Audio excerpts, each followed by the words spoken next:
रात के 9 बजे हैं और आप देख रहे हैं देश का सबसे बड़ा शो। बैकग्राउंड में लाउड म्यूजिक, स्क्रीन पे रेड कलर के फ्लैशी ग्राफिक्स और एंकर की चिल्लाती हुई आवाज। लेकिन एक सिंपल सा सवाल है, क्या ये सच में न्यूज है या फिर केयरफुली स्क्रिप्टेड शो? जब भी इंडिया में कोई वॉर लाइक सिचुएशन होती है, चाहे वो इंडिया पाकिस्तान टेंशन हो, चाइना बॉर्डर इश्यू हो या फिर कोई टेरर अटैक, इन सब में इंडियन मीडिया का एक पैटर्न फिक्स हो चुका है। सबसे पहले आता है ब्रेकिंग न्यूज का ओवरडोज। एक ही खबर को बार बार रिपीट किया जाता है सोर्सेज के हवाले से, एक्सक्लूसिव इनपुट अभी, लेकिन ग्राउंड रियलिटी कई बार कोई सॉलिड कंफर्मेशन ही नहीं होता। आपने नोटिस किया होगा, एक ही क्लिप, एक ही फुटेज को पूरे दिन भर लूप में चलाया जाता है, लेकिन उसके ऊपर नए नए ड्रामेटिक कैप्शन चिपका दिए जाते हैं।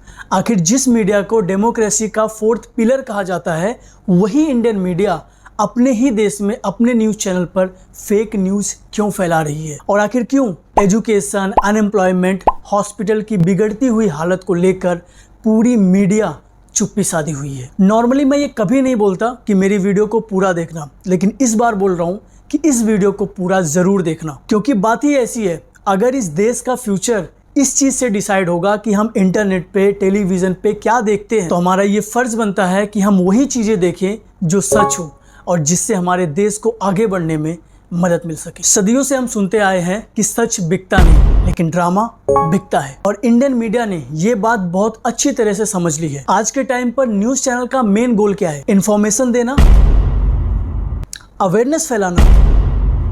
उनका मेन गोल है टीआरपी, टेलीविजन रेटिंग पॉइंट, यानी वो नंबर जो डिसाइड करता है कि कौन सा चैनल कितना देखा जा रहा है। और जहां नंबर का गेम होता है, वहां अक्सर सच हार जाता है। सोचो, अगर एक चैनल सिर्फ 1 घंटे के लिए अनएम्प्लॉयमेंट का डेटा एक्सप्लेन करे ग्राफ्स, रिपोर्ट और एनालिसिस के साथ, और दूसरे चैनल वही टाइम पर एक लाउड डिबेट चला रहे हों, 10 लोग स्क्रीन पर चिल्लाते हुए नेशन वांट्स टू नो, तो आप क्या देखोगे? रियलिटी ये है कि मेजॉरिटी लोग ड्रामा देखते हैं और मीडिया वही देती है जो बिकता है। यही कारण है कि ये मीडिया कंपनी एक दूसरे के कंपटीशन के चलते कि हमें ये न्यूज लोगों तक पहले पहुंचाना है, इस चक्कर में वो डेटा, वो न्यूज वेरीफाइड किए बिना ही लाइव कर देते हैं। और यही असली वजह है कि आज के न्यूज चैनल में आपको देखने को मिलेगा सुपर एक्सक्लूसिव, सबसे तेज, देश का सबसे बड़ा खुलासा, लेकिन अंदर कंटेंट वही घिसा पिटा, वही शाउटिंग मैच। ये डिबेट न्यूज कम और रियलिटी शो ज्यादा लगते हैं, जहां एंकर जज बना होता है और गेस्ट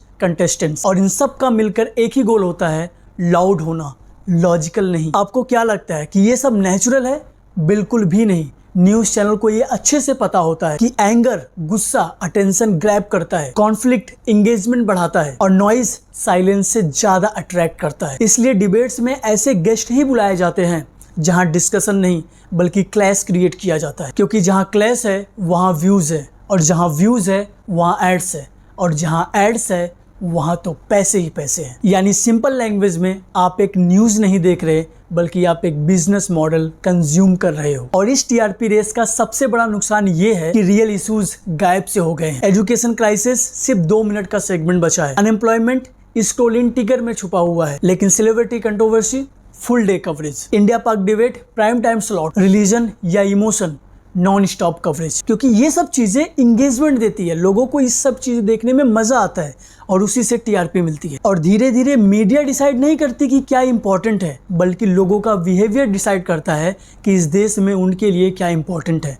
और जो इंपॉर्टेंट है मीडिया उसे ही दिखाना चाहती है और हम वही देखना चाहते हैं।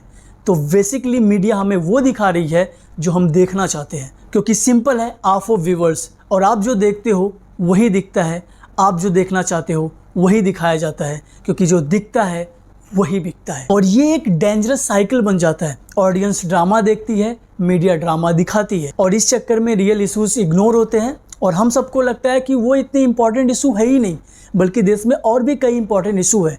आप मुझे बताओ कि एजुकेशन, हेल्थ केयर और हमारा एम्प्लॉयमेंट, इन सब चीज़ों से बढ़कर और इस देश में क्या बड़े इश्यूज हैं? हाँ, हो भी सकते हैं, लेकिन एजुकेशन, हेल्थ केयर या अनएम्प्लॉयमेंट से बड़ा जाति धर्म का तो इशू नहीं है। इसलिए यहाँ पर हम ये पूरा ब्लेम सिर्फ मीडिया के ऊपर तो नहीं डाल सकते, इसमें हम आम जनता की भी गलती है, क्योंकि हमने न्यूज़ को सिर्फ खुद को अपडेटेड रखने का जरिया ही नहीं रखा है, बल्कि हम आज के टाइम पर न्यूज़ में भी एंटरटेनमेंट ढूंढ रहे हैं। और जैसा कि हम सबको पता है कि जहाँ जिस चीज़ की डिमांड है वहाँ एक दिन लेट सही, लेकिन वो चीज़ पूरी ज़रूर हो जाती है। थोड़ी लेट इसलिए क्योंकि हम लोग इंडिया में रहते हैं, जहाँ एक छोटी सी रोड को बनने में 2-3 साल लग जाते हैं, वहाँ पे न्यूज़ में थोड़ा सा तड़का लगाने में थोड़ा तो टाइम लगेगा ही ना। अब जहाँ तक मुझे लग रहा है कि आप में से ज़्यादातर लोग बोर हो रहे होंगे, क्योंकि ये एक अवेयरनेस और एजुकेशन टाइप का वीडियो है।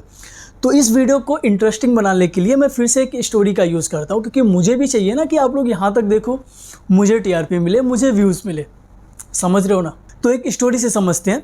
रवि नाम का एक आम व्यूअर है जो हर रोज रात के 9 बजे न्यूज़ देखता है। एक दिन उसे लगता है कि यार सब चैनल एक ही तरह की न्यूज़ क्यों बोल रहे हैं, same topic, same tone, same narrative. क्या ये पॉसिबल है कि देश के इतने बड़े मीडिया इकोसिस्टम में सब लोग एक ही तरह से सोच रहे हो, या फिर कोई और डिसाइड कर रहा है कि क्या दिखाया जाएगा? यहाँ से शुरू होता है असली गेम, ऑनरशिप का गेम। इंडिया में बहुत सारे न्यूज चैनल डायरेक्टली या इनडायरेक्टली बड़े कॉर्पोरेट हाउसेस के अंडर आते हैं, और कॉर्पोरेट का सिंपल रूल होता है प्रॉफिट फर्स्ट। अब सोचो, एक मीडिया हाउस का ऑनर किसी दूसरे बिजनेस में इन्वॉल्व है, जैसे इंफ्रास्ट्रक्चर, टेलीकॉम या माइनिंग, तो क्या वो चैनल उस इंडस्ट्री के अगेंस्ट नेगेटिव न्यूज दिखाएगी या फिर क्वाइटली इग्नोर करेगा? ये बहुत ही सिंपल सा जवाब है, वो वही करेगा जो उसके लिए सही है। अब ये चीज को साइड में रखो, अब इसमें ऐड करो पॉलिटिक्स। कई बार मीडिया और पॉलिटिकल पावर के बीच एक इनविजिबल कनेक्शन होता है। डायरेक्ट या इनडायरेक्ट इन्फ्लुएंस जरूर होता है, कभी एड्स के थ्रू, कभी फंडिंग के थ्रू, कभी प्रेशर के थ्रू, और इसका रिजल्ट ये होता है कि न्यूज का डायरेक्शन धीरे धीरे उस पॉलिटिकल पार्टी के फेवर में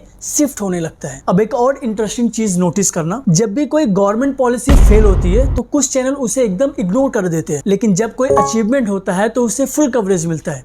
कभी सोचा है क्यों? क्योंकि निगेटिव कवरेज का रिस्क होता है एक्सेस लॉस होने का, एड्स लॉस होने का, या फिर कभी कभी प्रेशर फेस करने का। ये सब सुनने में तो कंस्पिरेसी लगती है, लेकिन ये एक सिस्टम है, ये सच्चाई है, और ये एक रियल फैक्ट है। जहां मीडिया को सरवाइव करना है, गवर्नमेंट को नैरेटिव कंट्रोल करना है, और कॉर्पोरेट्स को अपनी इमेज प्रोटेक्ट करनी है, और इन तीनों के बीच में जर्नलिस्ट कहीं बीच में दबा रहता है। अब वापस वो स्टोरी वाले रवि पर आते हैं। उसे लगता है कि वो न्यूज़ देख रहा है, लेकिन धीरे धीरे उसे समझ आता है कि वो एक्चुअली फिल्टर्ड रियलिटी देख रहा है, एक ऐसी रियलिटी जो पूरी नहीं है। अगर आपको विश्वास नहीं हो रहा है तो चलो एक सिंपल सा एक्सपेरिमेंट करते हैं। कल रात के किसी भी न्यूज़ चैनल का प्राइम टाइम स्लॉट याद करो, मान लो 9 बजे का। क्या उसमें अनएम्प्लॉयमेंट का नंबर डिस्कस हुआ था? क्या किसी ने एजुकेशन सिस्टम के रियल इश्यूज को डीप एनालिसिस किया था, या फिर डिबेट किसी और चीज पर चल रही थी? ये कोइंसिडेंस नहीं है, इसे कहते हैं सिलेक्टिव कवरेज। मतलब मीडिया ये डिसाइड नहीं करती है कि क्या दिखाना है, बल्कि मीडिया ये भी डिसाइड करती है कि क्या नहीं दिखाना है। अब एक और एग्जांपल देखते हैं। अगर किसी सेलिब्रिटी का कोई कंट्रोवर्सी हो जाए तो वो पूरे दिन कवर होता है, जैसे कि समय रैना का हुआ था, रणवीर अलाहाबादिया का हुआ था। इन दिनों को पूरे दिन तो छोड़ो, पूरे के पूरे हफ्ते या 10-15 दिन इन लोगों के ही पीछे पूरी मीडिया पड़ी हुई थी। लेकिन अगर किसी स्टेट में स्कूल इंफ्रास्ट्रक्चर खराब हो या टीचर्स की शॉर्टेज, तो वो न्यूज शायद एक छोटी सी हेडलाइन बनकर रह जाती है। अब यहाँ पे ये सवाल उठना चाहिए कि क्यों? क्या एजुकेशन इंपॉर्टेंट नहीं है, या फिर इंटरेस्टिंग नहीं है? सच थोड़ा अनकंफर्टेबल है, लेकिन हमें ये एक्सेप्ट करना होगा। सीरियस इशूज जैसे अनएम्प्लॉयमेंट, एजुकेशन, हेल्थ केयर, ये सब स्लो टॉपिक्स होते हैं। इसमें ना ड्रामा होता है, ना इंस्टेंट रिएक्शन मिलता है, और सबसे इम्पोर्टेंट इसमें टीआरपी नहीं है। अब वापस उसी सवाल पर आते हैं कि क्या जो दिखता है वो इम्पोर्टेंट नहीं है, या फिर वो इम्पोर्टेंट ही इतना है कि उसे दिखाया नहीं जा रहा है? शायद प्रॉब्लम ये नहीं है कि मीडिया झूठ बोल रही है, शायद प्रॉब्लम ये है कि मीडिया हमें आधा सच दिखा रही है। और कभी कभी ऐसा होता है कि आधा सच पूरे झूठ से भी ज़्यादा खतरनाक होता है। Thank you so much, good bye.